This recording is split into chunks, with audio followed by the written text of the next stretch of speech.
नमस्कार मित्रांनो, आपल्या सर्वांचे स्वागत आहे माझ्या ई नोकरी संदर्भ या यूट्यूब चॅनलवरती. तर ज्या प्रकारे तुम्ही थंबनेलमध्ये आणि आता या व्हिडिओमध्ये बघतायत की आपण आता डेली करंट अफेअर्सची एक सिरीज सुरू करतो मराठीमध्ये.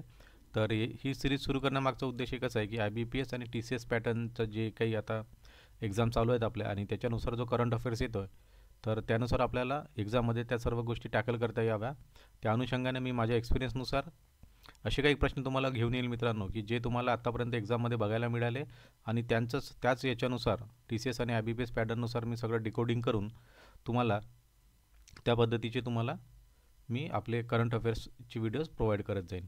तर 10 ते 15 प्रश्न डेली असतील आणि डेली आपल्याला 7 वाजता हे अपलोड होत जाईल. तर तुम्हाला काय करायचं आहे, व्हिडिओ बघायचा आहे संपूर्ण. याच्यावरती वाटलं तुम्ही नोट्स काढू शकता आणि रेग्युलर अपडेटसाठी तुम्हाला काय करायचं, चॅनलला सबस्क्राईब करायचं आहे, कारण तुमच्या सबस्क्रिप्शनमुळेच तुम्हाला याची अपडेट्स रेग्युलर मिळत जाईल. आणि परत एकदा विनंती आहे, तुम्हाला व्हिडिओ आवडला तर व्हिडिओला लाईक पण करायचं आहे.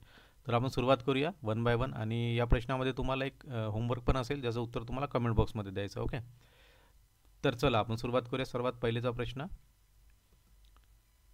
तर बघा, प्रश्न नंबर 1 आहे, दरवर्षी भारतीय सैन्य दिन कधी साजरा केला जातो?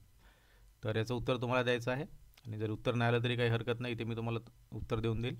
तर दरवर्षी भारतीय सैन्य दिन हा 15 जानेवारी रोजी साजरा करण्यात येतो.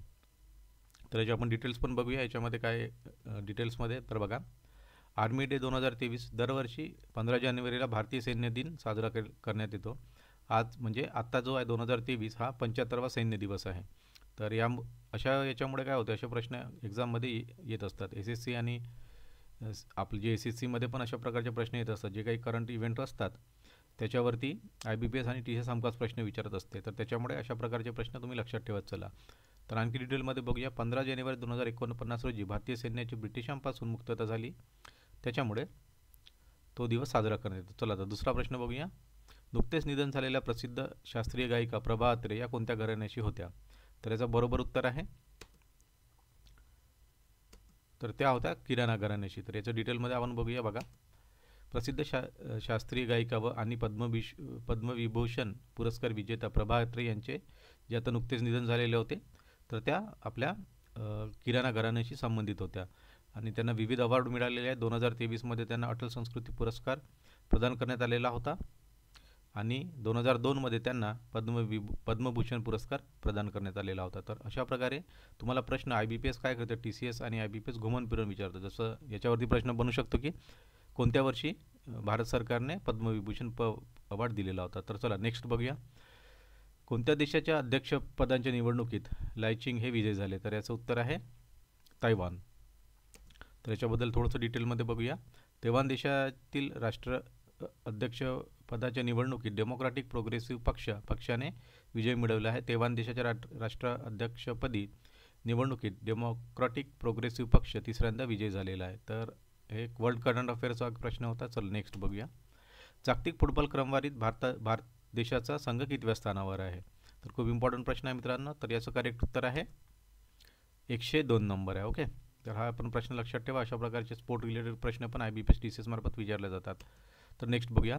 गांधी ए लाईफ इन 3 कॅम्पेन या पुस्तकाचे लेखक कोण आहेत? तर याचं ऑप्शन आहे अरुंधती राय, रामचंद्र गुहा, MJ अकबर की KN पन्नीकर. तर याचं करेक्ट उत्तर आहे MJ अकबर. याच्याबद्दल थोडंसं डिटेलमध्ये बघूया. तर बघा, हे पुस्तक महात्मा गांधीच्या जीवन संघर्षावरती प्रकाश टाकते आणि त्याच्यावरती 3 महत्त्वाच्या ज्या म्हणजे त्यांच्या मोहिमा होता त्यांच्यावरती लक्ष केंद्रित करते. तर एक आहे असहकार चळवळ, मिठाचा सत्याग्रह आणि भारत छोडो आंदोलन. तर ह्या 3 महत्त्वाच्या घटनांवरती हा पुस्तक आहे आणि बुक्स रिलेटेड तुम्हाला माहितीच आहे, एक ना एक प्रश्न येतच असतो. त्याच्यामुळे हा मी प्रश्न याच्यामध्ये इन्क्लूड केलेला आहे. अशा प्रकारचेच करंट अफेअर्सचे व्हिडिओ तुम्हाला इथे बघायला मिळतील आपल्याला. आपण आता दररोज एक कव्हर करणार आहोत संपूर्ण. तर चला आपण नेक्स्ट क्वेश्चन बघूया.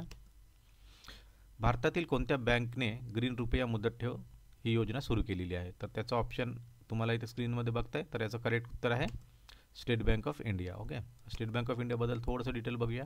अलीकडेच SBIने SBI green rupee term deposit योजना ही लॉन्च केलेली आहे.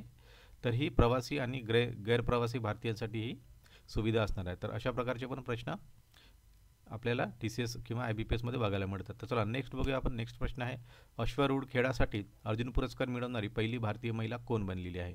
तर याचा ऑप्शन तुम्ही स्क्रीनवरती बघताय, डायरेक्ट मी उत्तर सांगतो याचं.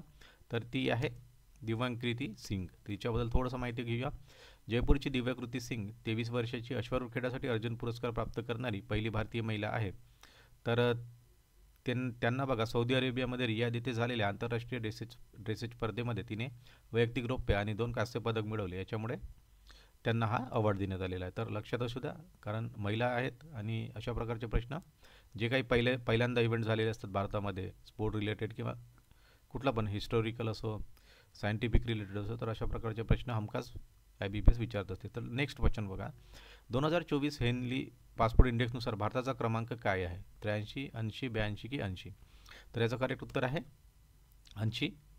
80व्या नंबरवरती आहे भारताचा क्रमांक. तर भारत बघा 199 देशापैकी 80व्या क्रमांकावर आहे.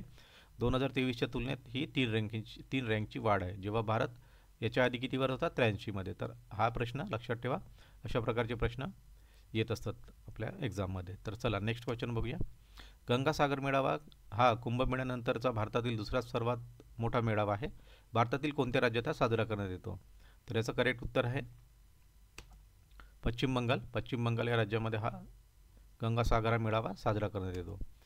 तर दरवर्षी 14 किंवा 15 जानेवारीला ही जत्रा साजरी केली जाते आणि गंगासागर मेळ्यात गंगेच्या काठीवरती म्हणजे नदीमध्ये स्नान केले जाते आणि नंतर कपिल मुनींच्या मंदिराची प्रार्थना केली जाते.